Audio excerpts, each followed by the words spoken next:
Mga kapatid, magandang umaga po sa inyo. At happy Sabbath po sa inyo lahat. By the way, maraming salamat sa inyo dito para hindi ko siya nakilala. Yung video siya kumakanta. Parang nakaiba kasi po yung boses niya eh. Nag-debate na ba pa? Hindi ko in-expect na si Brother Jason na kumanta ng hindi ko kilala yung ginagawa ng about sa kanyang kanilan. Kasi ngayon ko lang siya ngayon ko lang pakinggan yung sinawin niya na kakaiba, dynamic voice.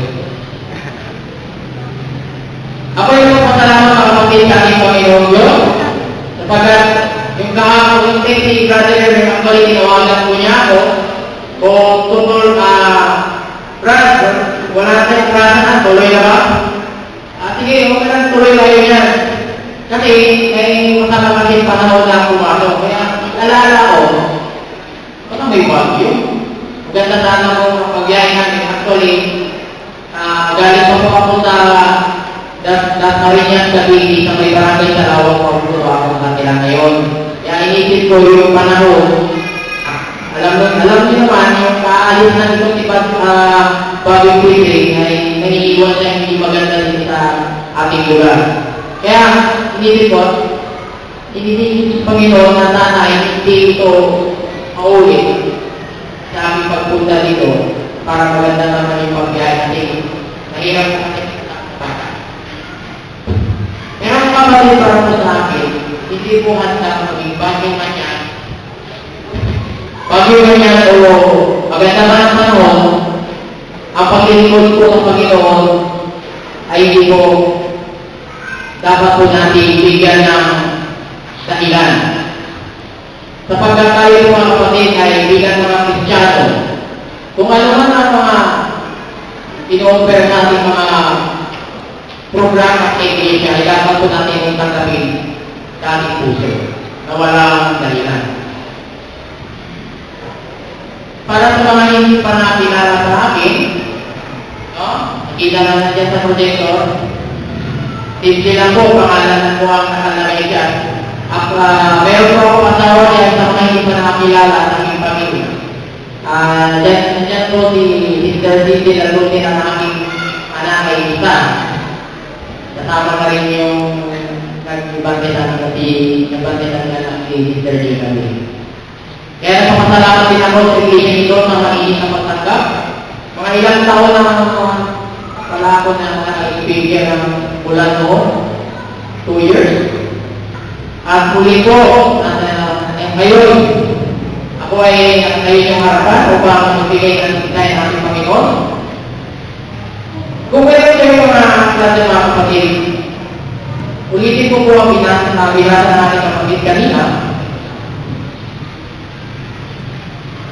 Sa Psalm chapter 11, verses 4, 5, up to 7. Tapos, the Lord is in His holy temple. The Lord's throne is in heaven. His eyes behold. His eyes cry, the children of men.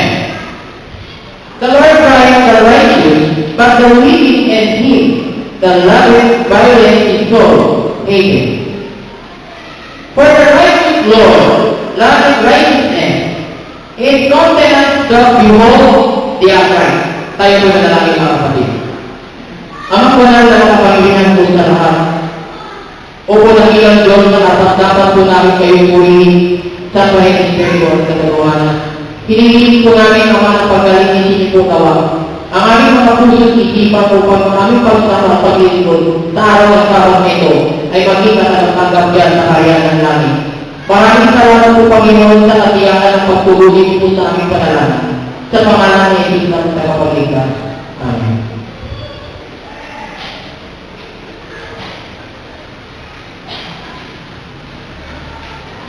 Before the Abraham was Eve, the heart of God's children had been filled with love toward their Creator, and they were in harmony with His will. But upon yielding to the temper, a warring element began to work. And the human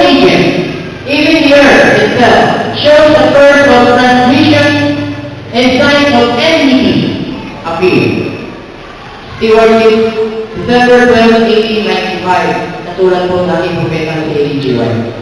Kung napapansin niyo mga kapatid, mayroon pong nabanggit natin na worry and enmity. What are you mean to say?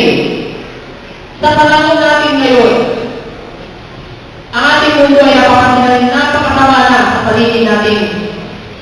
Nakikita po natin at narinig natin sa mga radyo, narinig sa mga television.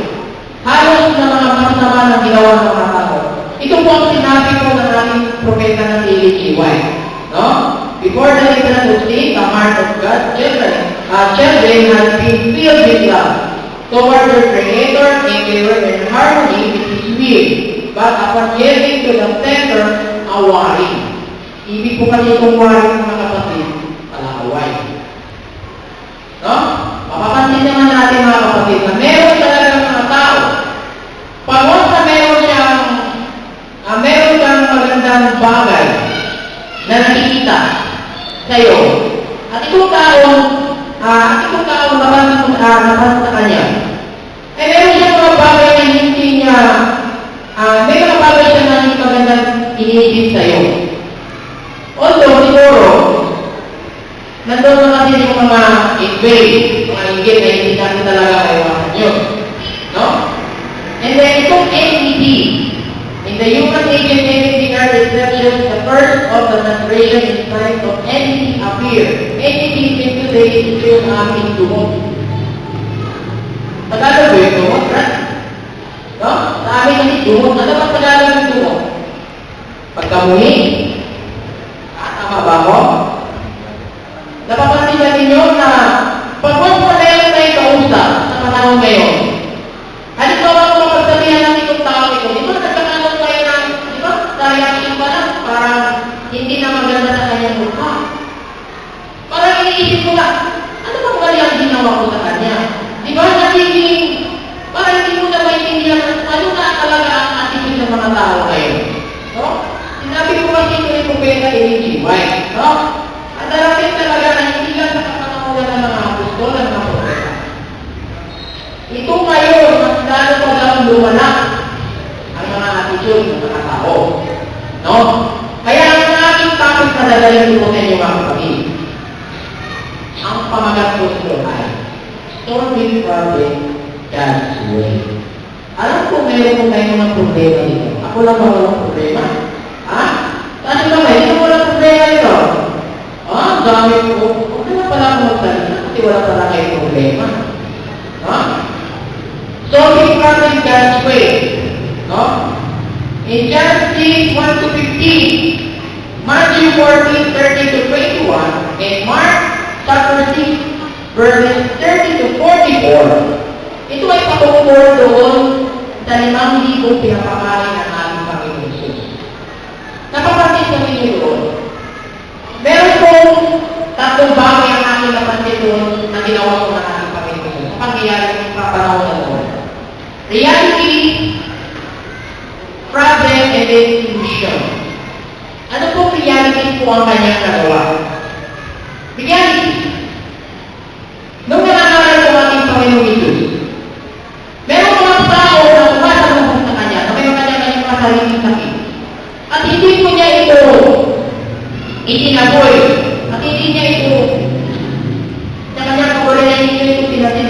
Bagos pinasin pa niya ang mga taong ito. Yung may mga karamdaman, yung mga tao may mga problema sa physical, etc. Lahat ng mga problema. Tuwing lumalaman ang ating Panginoon, eh meron talagang tumatalong sa ating hinihilang tulong. At ayun pa nga ang reality na aming nakikita ng ating Panginoon. Ayun ang pagpapagaling.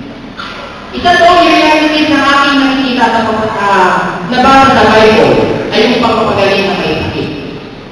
Yun ay mga miraculously na ginawa ng ating Panginoon. Nung natapos ako na pinagaling niya itong mga tao may sakit. Aba, sunod na sunod pa na yung mga tao ito kayo. Sapagkat nakita pa lang siya ito. Hindi po ng tao, ang galing pa ng magpagaling. Parang ba lang na nasurpresa sila na ang galing naman ng tao ito, nagpapagaling na may sakit, right? No?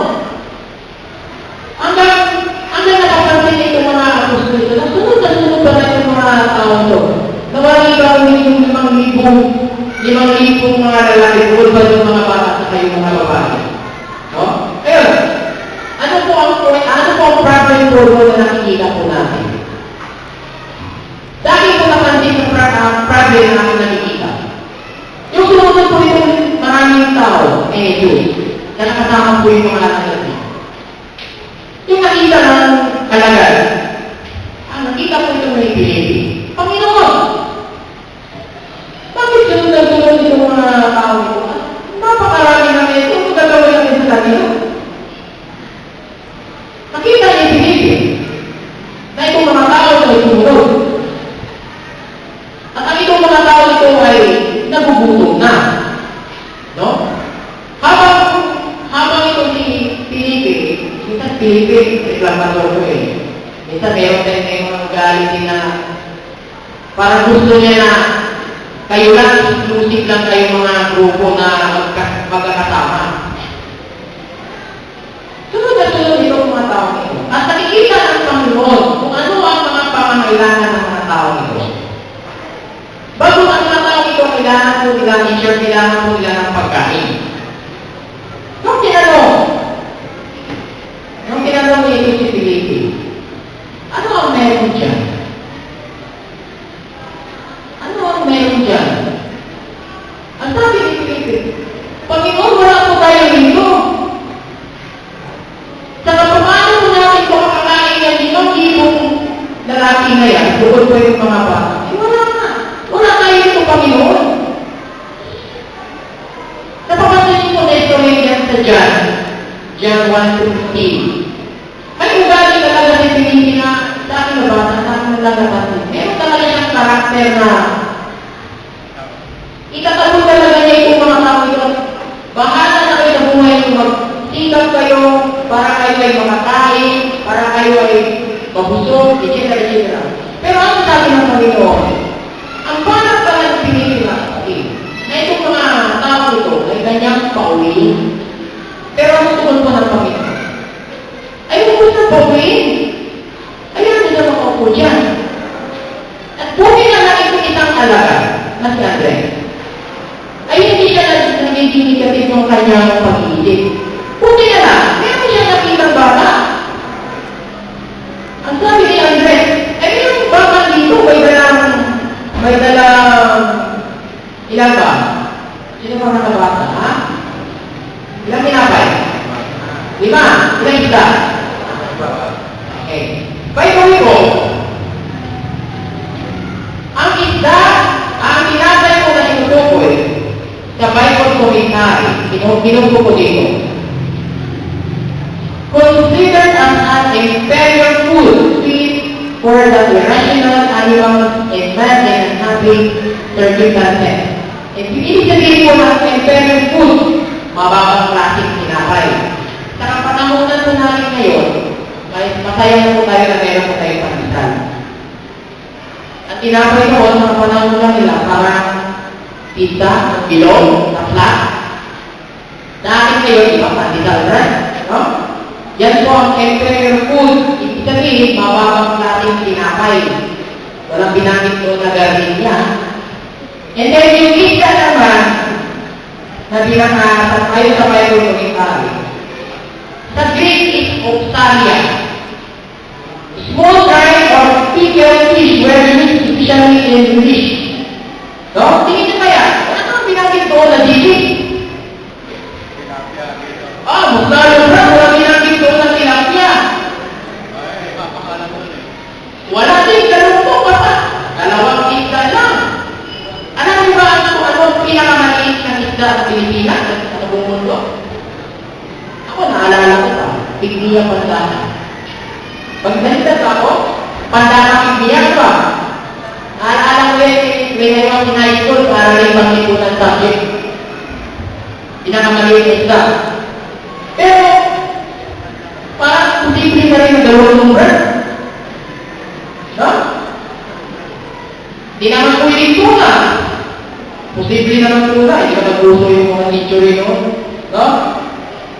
Ang ibig na sa Greek daw na ang Greek na tinutukoy doon sa Bible ay opsaria.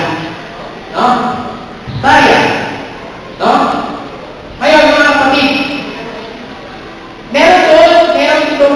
general ways of solving problems na gusto kong i-share ang ating pag-aaralan ng umaga ito. We have 3 general ways of solving problems.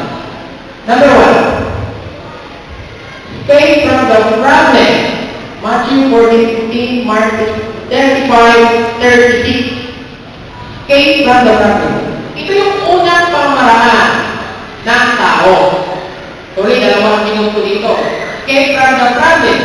Ibig sabihin, meron pala tayong ugali ng mga kapatid. Pag once na meron pala tayong problema sa ating buhay, yung tao ating, halimbawa, kung may utang tayo, ay hindi pala tayo magpapakita. Di ba totoo po yun? Isang pamamaraan naman ng tao. Aminin po ngayon hindi. Ipon po tayo siya. Tapos pa meron pala tayo ng utang, pag nakita tayo ng tao sa utama natin, ay, aalis tayo. Ayaw natin magpapakita, di ba? Para nahiya kayo. Tingilin. Yan pala ang isang pamamaraan ng tao, mga kapatid. Escape from the problem. Number 2, money. Ako, money. Pag once na meron mga problema, sa lunagan, meron na talagang maraming pera na. Tapos na yan ang problema. Ibulibig kaya ang money. Ibulibig kaya ang money. Makapagbigay sila ng solution sa problema. Ay, doon ito. Hindi ko maniwala doon. Sa tingin nyo kaya, mga kapatid, porque marami kayong pera, o pag marami pa kayong pera, yan pa ay nakapagpasaya sa yung buhay, wala pa kayo. Naku, bakit yung mga mayayaman ngayon? Nag-suicide. Yan dami-dami pera, ang dami pera. Bakit pa nagpapakamatay ang mga ito? Diba? Kailangan natin ng pera. Sa panahon na ngayon, ipaghirap ngayon. No? Yan pa ang pangalawang pamamaraan. Pangalawang pamamaraan ang ginawa ng tao. Money. Ipagpapayaman agad kung meron na sana akong pera, tapos na sana ito. No? Meron na. Ang iba ngayon, anong ginagawa kayo sa mga magsamang tao? Di ba? Ang sabi, pera na nakatapat niyan. Bayaran mo lang yan ng ganito. Itapos na yan siya, di ba? Napapansin yung mga ganang bagay. Yan ang pangalawang pamamaraan ng tao. Ngayon, pupuntahan na natin ang pamamaraan ng ating Panginoong Hesus. God's way. Unang punto. Believe that God has solution of the problem. John 16. No? Believe. Minsan sa ating buhay, pag na meron tayong problema, parang sinilili pa ng ating Panginoon. Hindi ito napapalit niya. Minsan may narinig ako, meron pa talaga ng Diyos. Meron pa talaga ng Diyos. Bakit tumarating sa akin kung sakit ako? Bakit tumarating sa akin yung mga marapulunging problema dito? O kung totoo talaga mayroong Diyos. Minsan nalaanan na lang kayo sa ating buhay. Bakit ano ba ang denay na ating buhay? Ang sabi natin, believe that God has solution of the problem. The question is, nagtitiwala mo kayo. Naniniwala mo kayo sa Panginoon. Yun ang magandang tanong. No? And then, ang number 2, assess your resources and turn it over to God. Assess your resources. Napapansin ba ninyo? Yung sinabi ng Panginoon, ano ang meron dyan? Ang sabi niya, Panginoon, di bang tinapay ako sa dalawang isa? Hindi naman sinabi ng Panginoon, ay kulang yan! Hindi sinabi, pansin niyo po, assess your resources. Hindi siya talagang, kulang yan. Pumunta kayo sa 7-Eleven. Pumunta kayo sa, may mga bigay mga naman dyan. Wala ka naman bigay yun, di ba? Ilang ka naman yun. Wala ka naman bigay store yun. Okay lang sana ka sa CAA. Sinabihan ako ni Brother Hermes. Brother Hermes, kulang kayo tinapay nila lang. Takbo ako dyan sa kanto. Dami ko magbibigay yan. Hindi naman ka naman wala namin Panginoon. Wala ka naman yun. Hindi naman nagbangkit ang Panginoon na, kulang yan. Sabi lang, anong meron yan? Simple na. Limang tinapay, dalawang isda. No?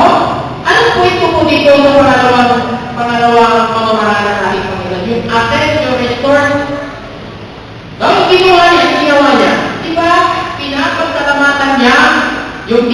limang tinapay sa dalawang doon sa kanyang ama. Anong nangyari? Pumunti ba? Tingin niyo kaya, nag-short kaya yung pagkain na pinapakain ng mga alaga? Nag-short kaya sila? Nagkaroon ba ng shortage? Lumapit ka nga eh. Ano ibig kong sabihin ko dito mga kapatid? Kung ano po ang ating mga pagkain na pagkainan, mami, ayaw ko yan, nakigura yan, gusto ko tiyos tubo. Di ba nakapansin nyo? Mami, ayaw ko yan, gusto ko yung hotdog, gusto ko yung beef. Ayaw ko yan. Ay, may bisita. Bisita, nahihiyak pa tayo. Ay, kapatid. Bulan na naman itong handa namin. Magpakisya na muna yun. Yun ba, nais ka ng Panginoon na kung ano ang mga resources na inyong natanggap, ay gusto pa yung maximum na ipapakita. Ay, ito mga kapatid. The point is, kung ano po ang ating mga resources na ating natanggap, ay dapat po natin pagkalamatan ng ating Panginoon. Yun ang pinakamagandang point doon. Huwag na kayo mag-isip kung ano ba mga bagay sa ikapupuri ng ibang mga tao. Hindi po ganoon. Kundi, ikapupuri ng ating Panginoon at pagpapasalamat sa Kanya. Yun ang ibig sabihin natin yung resources. Kung ano man ang mga trabaho ang natanggap po natin, ay dapat po natin pasalamatan. That is the one of resources of your job. Yeah, trabaho. That is the one of resources. Maraming salamat ng resources. The question is, sa amin sa Bisaya, para bang gihalan o pinasalamatan lang ninyo ang ating Panginoon kung ano ang mga katayuman ninyo ngayon. Ako nagpapasalamat po ako sa Panginoon sa totoo lang. Lingin po ninyong alamat ang inyong lingkod sa totoo lang. Ay kawawa mo. Kahit saan na matutulog. Nabaptay ko ako is March 26, 2005. Hindi na pinagmamayabang ang inyong lingkod. Meron naman din natapos sa inyong lingkod. Kung tutusin, pwede kong kita ko yung aking pagkatipista. Kasi hindi ko naranasan ko sa Manila, ay hindi ko naranasan ko. Actually ako ay came from Davao. Doon po ako nagtapos. Kung tutusin, yung naranasan ko yung 2005, 2006, ng 2008, yan, hindi ko naman malilimutan ng mga taong na yan ng Espiritu. Yung bagong binyagan pa lang ako. At alam na ibang mga kapatid dito, ang inyong lingkod na rin. Ako, kawawang mo, Brad. Wala naman ako magulang doon. Kumbaga na ibang term yun, APA, no permanent address. Pero ang lingkod ay hindi pa rin sumusuko. Actually, patuloy pa rin ako nangangaral, tumatama sa mga leman, tumatama sa mga diakono. Hindi ko na nakakot ang isipan. Yung pinasok ko yung pride sa aking sarili. Bakit ba ako ganito? Bakit ganito ang aking nangyari sa aking buhay na hindi ko man lang nangyari doon sa probinsya? Kapag ang trabaho doon hindi naman na pinagpapayawan. Kahit tulog na lang ako doon. Dahil na lang ako yung aking ina ng pagkain, si galing trabaho. 12 hours of duty doon sa doon at sa monitoring shift. Kung kanya nag-handle ng product doon, papunta sa Japan, sa Korea. Nag-resign mo ako sapagkat meron ang pugol na gusto. Yung naging advantage na po ako, nagiging bago ako yung mundo ko, nagiging kakaiba na parang hindi basta sugod na sugod lang. Dapat pag-isipan mo muna yung mga hambal, kung tama ka, kung kalugod-lugod ba sa Panginoon o hindi. Nakasalamat ako sa Panginoon sa mga resources na natanggap ngayon. Mawala mo sa akin yung mga kayamanan na yan, mga bagay na yan, huwag lang yung pananampalataya mo sa Kanya. At sa resources mga kapatid, kung ano man ang mga bagay na inyong natanggap ngayon, ay huwag naman inyong ikaya, ay huwag naman inyong para sa walang bahay.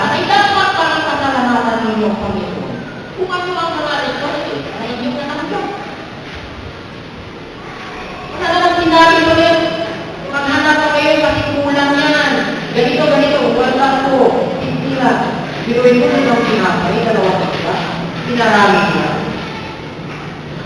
And number 3, be able to do in what the Lord asks to do. Gaya ng natin kanina, di ba? Kung binulang si Apostol Pablo, anong purpose daw? Bakit niya binulang? Sabi ni Brother Sophie, pwede naman hindi bulagin si Apostol Pablo. Bakit namata pa? Ang dami naman pake ng katawan na pwede siyang, di ba? Brother Pulde, tanong pa kanina eh.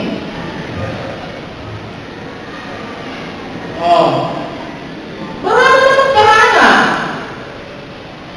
And would you think, kaya hindi si Apostol Pablo? Apostol Pablo dito yung mga kapatid. Yung bulang na tumutukoy doon, na hindi niya pagkilala sa Panginoon. Ngayon, dating pagkadipista. Huwag po natin sarili, huwag natin sabihin na tayo ay hindi bulang. Nung ako ay hindi pa baptize, bulang din ako ng time na yun. At hindi ko pa talaga naunawaan at hindi ko pa talaga na-realize kung totoo talaga na Diyos. Kasi patuloy ko lang po ako eh. Ano naman paniniwala ng Katolik? Mamuros na, nakalawa ako. Natapos, kaya uwi na. Pupunta na daw sa mga kasyala. At be able to do in what the Lord has us to do. Napaka-important din po sa ating iglesia mga kapatid. Brother Pulde, pwede ka mag-opening prayer. Ay, Brother Pulde, kiligin na lang kasi meron akong ubo. Be able to do in what the Lord has us to do. Paano magkakasakit ka, Brother Pulde? Pag nagkasakit, ako, pupunta doon sa ako, hihingi ng tawad. Kung ano ang mga sinabi ng iglesia ito para ikalalabuan, ikalubuti, dapat po natin tugunin. Buti hindi kayo naging si Apostol Pablo. Kung binulang kayo ng Panginoon, iwan mo na, magre-reklamo kayo. Kaso lang, ginawa pa natin, di ba? Karamdaman. Ay, Brother Berber, ikaw pala yung speaker sa Panginoon. Ay, wala na. Ay, di mo na.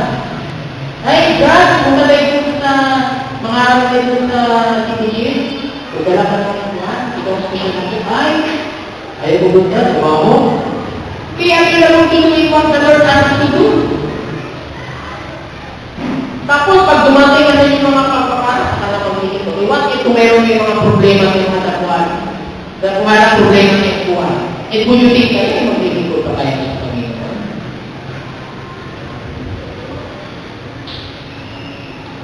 Paka-importante ito mga kapatid. Lahat ng tayo dito ay mga alagad. Hindi lang ay, Brother Chris, nagbibigay naman ng kapuin. Kaya pwede mo yan. Guduhin kaya, tama mo. Sa tingin mo kaya, maganda tayo sa Panginoon. Dahil pinagmamalaki mo. Hindi naman ganun eh. Kung ano ang sinabi ng iglesia ito, ay dapat hindi mo tugunin. Sino ba ang ulo? Si Kristo, sino ba yung katawan? Tayo yung mga masagda sa ulo ni Kristo eh. Paano lalago ang iglesia? Hindi naman tayo politikus. Pati nga sa buong iglesia, pining prayer lang, pasok sa iba. Hindi naman tayo pinagmamaya ka, kung meron akong invitation sa ibang church. Pero kung saan may malayo yan. Ano purpose ko? Ano motive ko? Para pag-ikuran mo ang Panginoon. Pumupunta naman doon sa Fairview. Kahit na sa Cavite.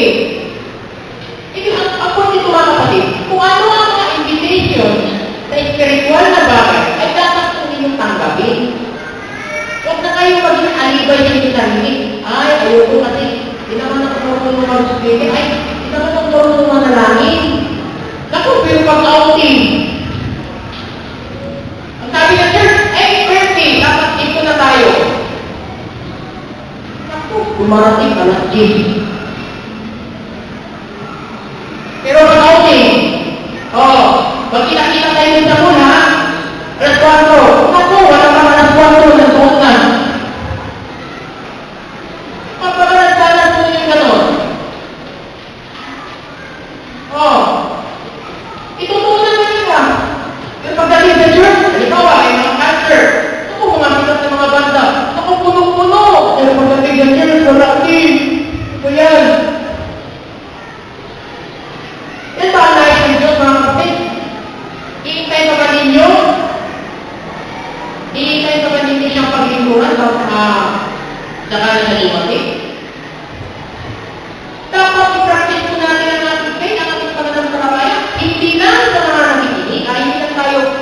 Umuupo, hindi lang tayo nakikinig.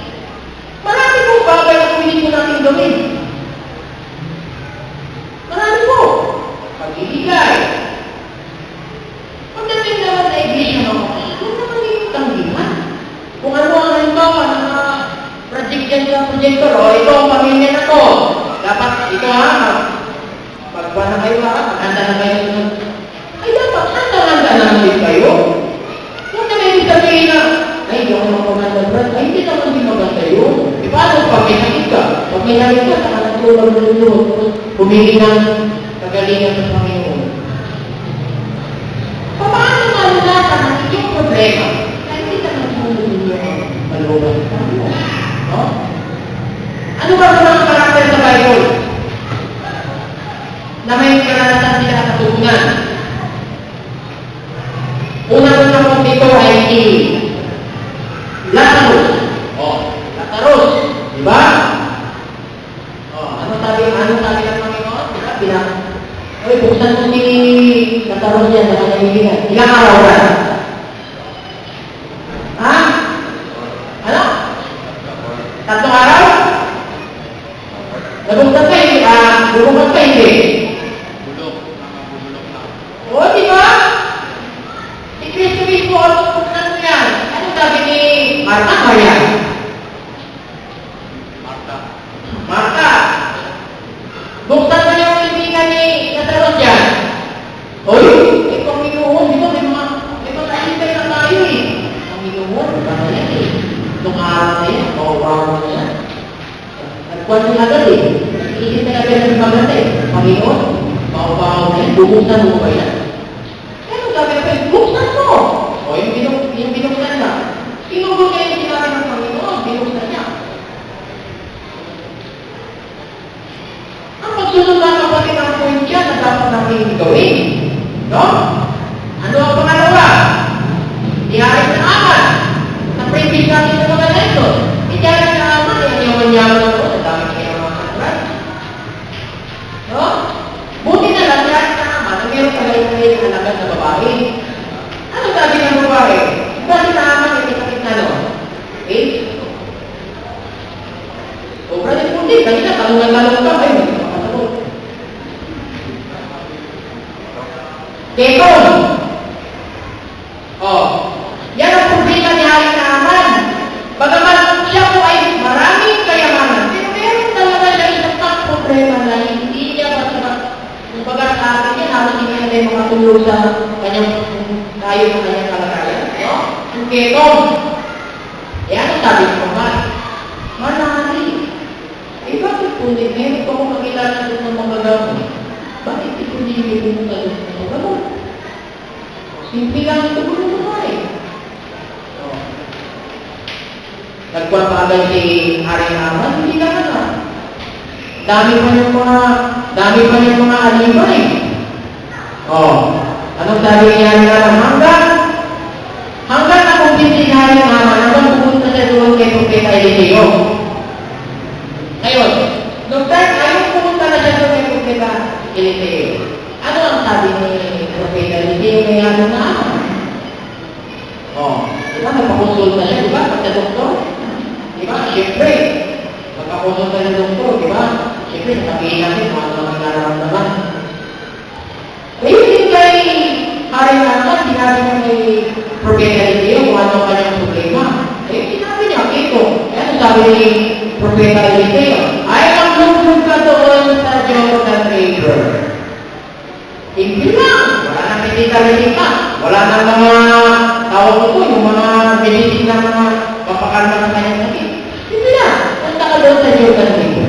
Maglulog ka ng makailan. Ilan? 8? At 7. Buti na lang ang aral. Baka 7. Yung tinugol ni Hari Naaman, yung sinabi ni Propeta Eliseo, pumunta siya agad. Alam niyo ba, ang impanin natin, ang Jordan River, kung kukumpara natin sa panahon na ito, nakikita ba niyo yung Baclaran River? Tuwing tanuan din yun, di ba? Bago wala ako, ang daming bumuro. Kung ikaw kayaman, kapatid, ang dami mong kayaman, kung hindi ka naman gumastos, pinagreklamo ka sa Hari Naaman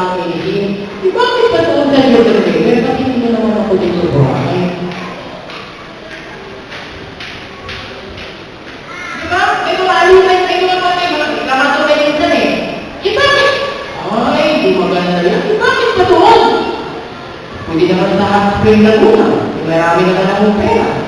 Pero ang requirement ni Propeta Eliseo, Jordan River, wala na ito. Ipagtalon pa yan, ipagtalon pa yan. Eh, yung sinunod siya naman niya, anong nangyari sa kanya yung nakalundog na siya ng mga kapito? Eh, dahil pa brad, ang mga commercial sa TV, yung palag niya, di ba? Ingebe, kahit pa yung mga commercial ng mga babae niya, kahit ang puti-puti ni Ari na naman. Kaya anong kwento po dito? Kung ano po ang ating mga bagay na ating natandaan o yung mga paglilingkod sa iglesia ito, ay dapat po natin iparin, dapat po natin iparin. Huwag po tayo maging parang baliwanan ng iglesia. Every Saturday, every Wednesday, Friday, po. Mga kapatid, wala po akong problema sa hanap buhay ninyo, dahil yung mga mga bagay na hindi mo na natanggap kayo. Basta huwag lang talalagin ninyo yung ibaliwala ang paglilingkod sa iglesia ito. Yun lang po mga kapatid. Napaka-importante po. Sapagkat ang ating Panginoon ay nagbabantay po ang mga tanong sa atin. Ngayon, ano po yung pangatlong experience? Sa 1 Kings, chapter 17, verse 16. Meron po nagkalat dyan. 1 Kings, chapter 17, verse 10 to 16. Ang sabi nito,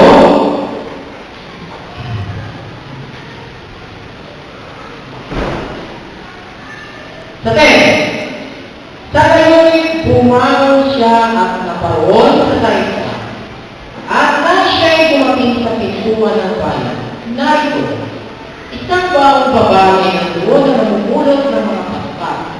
Sinabi mo kaming pakpak. Sa amin ang Bisaya ang sundot. Sa Tagalog ay panggatong. At tinawag niya siya at sinabi, sinasama ko sa iyo, nadalan mo ako ng kaunting tubig sa inuman upang aking makinom. At nang siya'y lumayaw upang umuma, tinawag niya siya at sinabi, dalhin mo ako, sama ko sa iyo ng isang subong tinapay sa iyong kamay. Tuloy pa ito mga kapatid ha? At kanyang sinabi, ang Panginoon ng Diyos ay lumayo. Ako'y walang kahit munting tinapay, kundi isang dapat namin na tubig. At kaunting langit sa banga. At narito, ako'y namumulot ng dalawang pakpak upang ako'y pumasok at ihanda sa akin at sa aking anak upang aming makain bago ko kami mamatay. Kung nasundan mo yung mga aking napakagandang istorya nito. Sa 1 Kings, chapter 17, 10 to 16. No? Ito yung mag-ina. No? Pansin niyo po, ito isang lalaki nito, walang iba kung hindi iyan. Iyan po ay nagugutom na. Ano sabi ni iyan dito sa mag-ina? No? Padalasa siya ng tinapay at sa tubig. Pero ano po ang tugon ng itong babae ito? Ay, hindi pwede. Kasi kami din. Baga parang gusto din nilang kasi binuhin mo ang sinabi nito, bago kami makamatay. Pero ano sabi ni Elias na bigyan mo ako, pero ako ang tutugunin ng babae nito ay hindi pwede. Kasi paano na itong aking mga anak? Mamamatay din ito sa gutom. Kasi hindi po ang istorya ito. Sa 13, ang sinabi niya sa kanya, huwag kang matakot, yumaon ka at gawin mo ang iyong sinabi. Ngunit, may isip kasi niyo. Ngunit, igawa mo muna ako ng munting tinapay at ilabas mo sa akin at pagkatapos na gumawa ka para sa iyo at para sa iyong anak. 14. Sapagkat, ganito ang sabi ng Panginoon ng Diyos ng Israel. Ang buti ng harina ay hindi makukulang, o ang baka ng lakisman ay mababaw, hanggang sa araw ng makaulan ng Panginoon sa ibabaw ng lupa. At siya ay lumangon at ginawa ang ayon sa sabi ni Elias. At kumain ang babae at siya ang kanyang tambahayan ng maraming araw. Wala akong sure walang shortage po. No? Wala mong shortage. 16. Ang buti ng harina ay hindi nakulang o ang panganak lalusman ay nagawa. Ayon sa salita ng Panginoon ng kanyang salita sa pamamagitan ng kanya. Hindi ba sinulog ng babae ang sabi niyo yan? Sinulog po. Nakikita naman ninyo po yan. Nagkakamol ba sila ng shortage sa kanilang pagkain? Ha? Yan sabi na sa Diyos, ang busi ng harina ay hindi nakulangan o ang mga nanglaisman ay mas nabawasan. Ayon sa salita ng Panginoon. Yan salita sa pamamagitan ni Elias.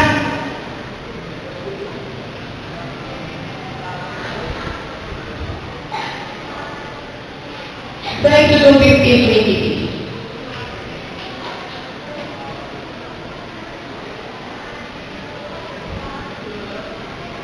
Exodus chapter 15, verse 26. At sinabi kong iyong tinigin ng buong sikap ang tinig ng Panginoong Diyos. At iyong gagawin ang makulit sa kanyang mga mata. At iyong tinigin ang kanyang mga utos. At iyong gagalapin ang lahat niyang mga panuntunan. Ay wala akong ilalagay ang karamdaman sa iyo na gaya ng inilagay ko sa mga Egyptyo. Sapagkat ako ang Panginoon na nagpapagaling sa iyo. Pansin niyo po ang talata ng mga kapatid. Nagpapagaling sa iyo. Nagpapagaling sa iyo. How much pa kaya mga kapatid sa mga problema ninyo ngayon na dala-dala ng mga kanagundunging problema? Ang sabi, ako ang Panginoon na nagpapagaling sa iyo. Kung ano dapat natin gawin. Kung iyong hindi ng buong sikap, ang tinig ng Panginoong Diyos, at iyong gagawin ng mabulit sa kanyang mga mata, at iyong titinggin ang kanyang mga utos, at iyong gagalapin ang lahat niyang mga panuntunan. Wala akong ibigay. Almost pa kayo mga kapatid. Sa mga problema natin ngayon na dala-dala natin. Mga manamundunging problema. Almost pa kayo mga kapatid. Dahil napapansin sa mga member obligation ay meron po ako napapansin ng mga member. Sila po ay nagtagumpay. Through prayer. Basta tayo mga kapatid ay nagtitiwala. Pag natayo ang Panginoon mga kapatid, walang imposible na yung problema ay hindi malinaw.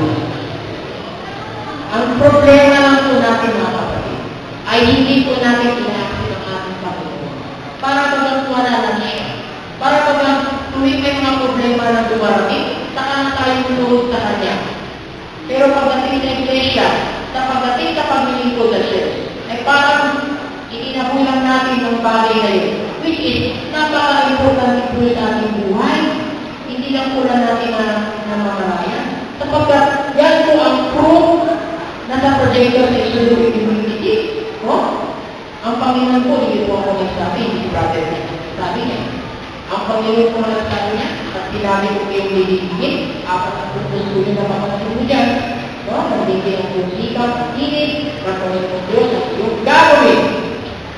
Ang matuloy sa kanyang mga mata, at iyong pinili ang kanyang mga utos, at iyong gagawin ang lahat niya mga kanyang. Ay wala akong ilalagay. Ay wala akong ilalagay na naramdaman sa iyo. The question is, sinunod ka ninyo ang apat ng bukos yan? O baka sinunod na ninyo ang Panginoon, tuwing kumarating na natin yung mga wala tayong problema. How much pa kaya kung meron tayong mga malagundunging problema na dumarating? Tayo pa kayo mga kapatid ay naglilingkod sa Panginoon? Ay, ayaw ko natin, nandiyan ka tinikuhan. Kagaling niya si brother, ayaw ko yan. Ang ating pagpagsampa mga kapatid ay sa personal ba na tao na ating maibukos, dapat hindi ka mga kapatid. Ang pagsampa ko natin sa umaga nito, ibukos ko natin ang kadakilaan ng ating Panginoon. Huwag tayo tinigil sa mga tao, ibukos ko natin. para ang ating pag-worship ngayon o pagtambal sa umaga ito ay maging garantiya doon sa bayan ng langit. Pansinin mo, isip-isipin po ninyo ang malalim ngayon sa mga oras sa talata niya. Biruin mo, ang makina, hindi naman natubutong. Pero sinunod niya yung tinitin niya, sinunod na, pansinin po, sinunod. Brad, pinipray ka ba na? Brad, punta tayo doon sa general niya, at wala tayo magigitara, ha? Ay, Mister! Pwede ka ba sa aming church? Naku, pero mag-outing. Wala! Hindi sa amin yan, sa Bisaya, hindi makapagpalipan. Wala ka alas 4, doon na sa ating meeting. Anong kwento yun? Ano ba mas mahalaga po sa inyo mga kapatid? Ano ba talaga? Ha? Paglikuran ba natin ang mga bagay para sa inyo? O paglikuran natin ang Panginoon na siyang lumika sa ating buhay?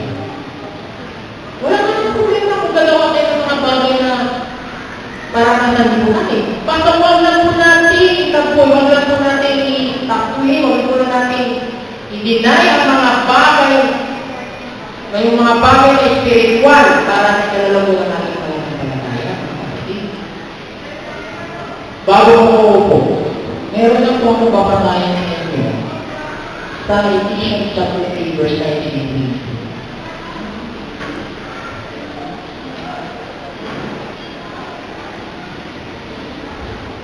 Ephesians chapter 3, 19 and 20. At makilala ang pag-ibig ni Kristo na di pa tayo ng alaman upang kayo makapuspos hanggang sa buong kapuspusan ng Diyos. Sa 20.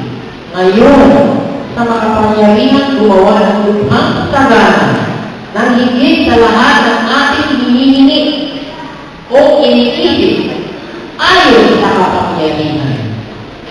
Ayon sa kapangyarihan gumagawa sa atin.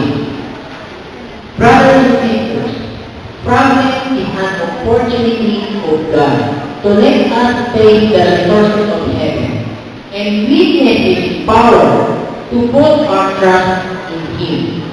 Ito lang po ang aking dalangin at ating katapusin natin.